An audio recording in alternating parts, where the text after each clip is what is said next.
Exciting news, I will be at DebateCon in Nashville this November. If you're in the area, click the link in the description to get your tickets. There will be meet and greets, VIP events, I'll have copies of both my books, I'll try to bring some Spankies with me, and you get to see what I do in person. Once again, link to the event with schedule, tickets, venue, all that information is in the description, so please check that out, and I'll see you soon.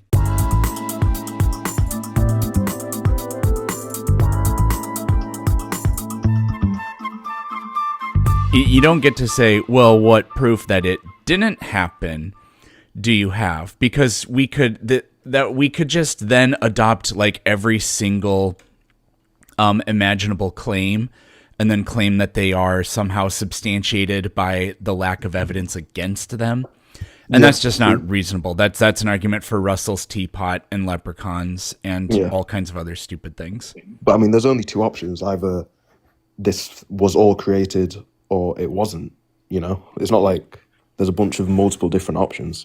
It's one or the other. That's basically true, but creation doesn't entail one kind of creation. People pretend that they kind of give this false dichotomy, almost like what's it called? Pascal's wager, where it's like, well, either the afterlife I believe in exists or no afterlife exists. And that doesn't follow either. I mean, for me personally, I look at, you know, science tells us that it was all random chance that the Earth is able to sustain life, you know? No, not really random chance at all. Well, it was, because we're the only, you know, for as far as we can tell, there's no other life out there. It's just it. It's the only time it's happened.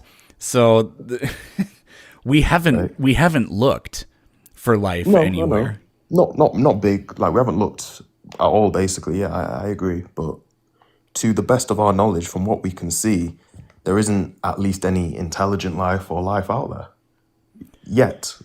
You know, maybe there is there to be found. I mean, I believe that there is other life, but, you know, all the small little intricacies in whether it be how far away the Earth is from the sun, you know, what's the term that they use? The Goldilocks zone. The Goldilocks zone is absolutely enormous. People pretend that it's compared to the scope of the universe. It's not. Well, but that's completely irrelevant. If the sun and Earth were anywhere in the universe, but at a set distance that works for life, then it wouldn't matter where we are in the universe. That doesn't matter at all. No, there's some very small margins that you know, if it was any different, no, there would be no life here. No, that's just not the case at all.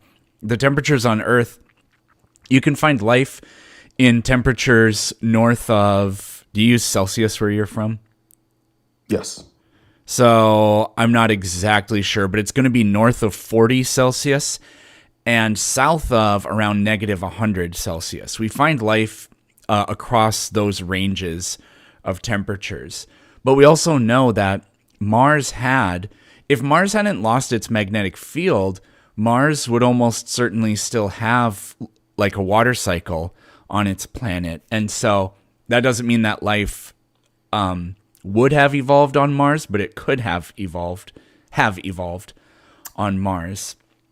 So these people, the idea that there are strict parameters for life is just really is not the case. Now, if you want to make the argument for intelligent life, then that probably would be more strict. But again, you know, there's absolutely no evidence for any other life outside of this planet. So the absence of evidence is not evidence of absence. We have not looked.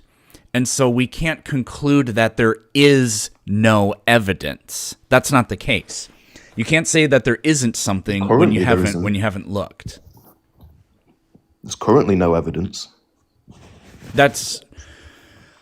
I don't exactly know what you mean by that. We don't know, but to say that there is no evidence, that is what that means, but in a very important sense, that's also not what that means. It's an analogy that gets commonly replayed is go to the ocean and take a scoop of water and then conclude that there are no blue whales.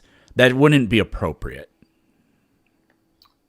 No, it wouldn't. It wouldn't, But I mean, if you use that same analogy, if you went into the ocean looking for fish, and, you only swam 10 meters and you didn't see any fish.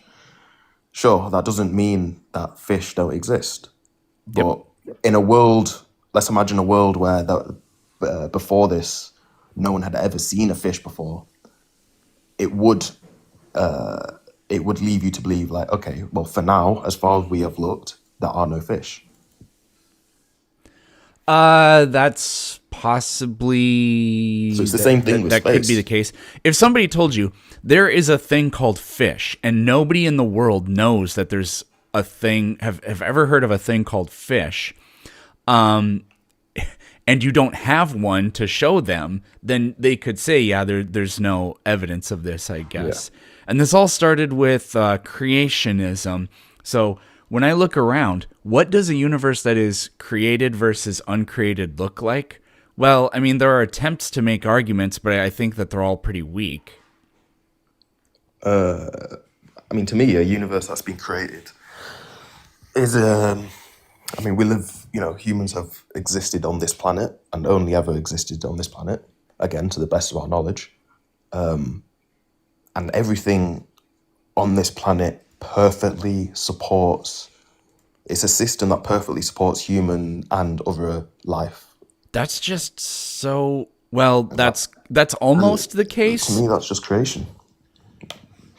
But that doesn't really, so if you were going to create a zoo to host animal life, or your own like a dome that creates super life, would you set it up so that at random intervals, volcanic eruptions and floods and meteor strikes and all kinds of catastrophes nearly wipe out everything in there?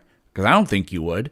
Me personally, no. If I was trying to make a zoo, but that's not a good analogy for the creation. No, it's an excellent analogy, because if you did do that, and then somebody else built an identical zoo, dome, whatever, and they didn't include those features in it, objective bystanders would take a look at these and they would conclude that you are a really either terrible designer or some sort of sadist or something like that. Right. So you think because there's natural disasters, or you're basically using if bad things happen, there can't be a God. No, I'm not. I think that the problem of evil is maybe the best argument against the existence of a particular variety of God. But what I'm really just arguing that no, things are not designed to the extent that you think it does. I mean, like, imagine if, like, we don't design products that are single use. Well, okay, that's not true. We do design single use products like stamps or like buzz balls, right? That's a single use product. That's because it's very cheap to do so, and there can be many other reasons. But imagine a more important thing like a car. Imagine the only way we made cars was the car would literally fall apart after you drove it 100 miles. We would say these are not good cars. Now, life, you have to remember that we're incredibly biased because we are living organisms. And life is very complex, and it works in fascinating ways.